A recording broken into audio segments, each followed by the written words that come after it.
All right, well, there's a custody battle that's about to get underway in this case that we've been following for you here in America's Newsroom of this missing mom from Florida. Michelle Parker vanished after appearing on the People's Court with her ex-fiancé, Dale Smith Jr. And now a hearing today will determine whether the twins, their children, should be returned to her ex. They were taken away. The police investigating him as the primary suspect now in her disappearance. Meanwhile, Mr. Smith has hired a high-profile criminal attorney to defend him.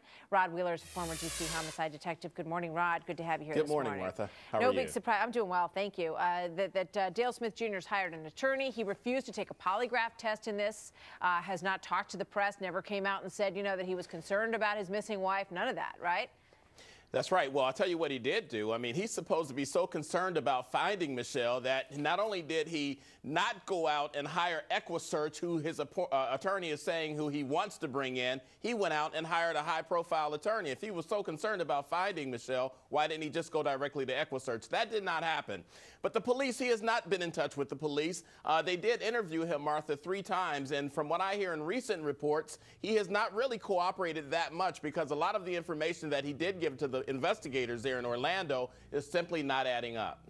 So what are the police, tell us what they would be doing right now. They've pointed the finger at this man as a primary suspect in a missing woman case.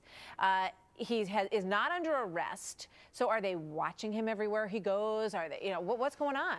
Well, think about it in terms of the Laci Peterson case. It's very similar, very similarities with this case. I do believe that they are watching him. They're watching his whereabouts. But at the same time, Martha, they are investigating other leads that come in as well. But at the same time, they're also continuing to examine pieces of evidence that they actually recovered from the home. As you know, they did a search warrant at Dale's father's home about 3 or 4 days ago. They haven't said exactly what they got out of that home, but from what my sources are telling me, they did recover some evidence. They're not saying what it is, but they did recover some evidence. And that's the reason, Martha, why they're calling him a prime suspect right now, because of some evidence that they got out of that home. Yeah, clearly the whole game changed after they did that. We saw the SWAT team went in over the weekend. It was a very dramatic take of that home and a search of that home.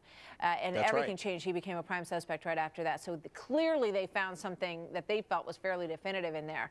Talk to me a little bit about the children, because that was one of the questions that we had yesterday.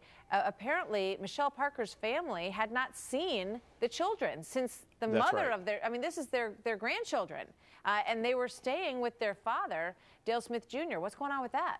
Well, here's the thing. Anytime a child or children is in an environment that's considered unstable by the courts will typically bring them children or those children out of that situation until the situation is resolved. That's the reason for the hearing today. Now, the children were taken out yesterday until the hearing today, and I believe that the kids are going to be allowed to stay away from the home. That's the primary reason. I don't think it's for any other reason at this point. All right, Rod, it is a mysterious case, and we're on top of it with your help, sir. Thank you so much. Thank you, Rod Martha. Wheeler joining us this morning. All right, waiting on John Scott to tell us what's coming up.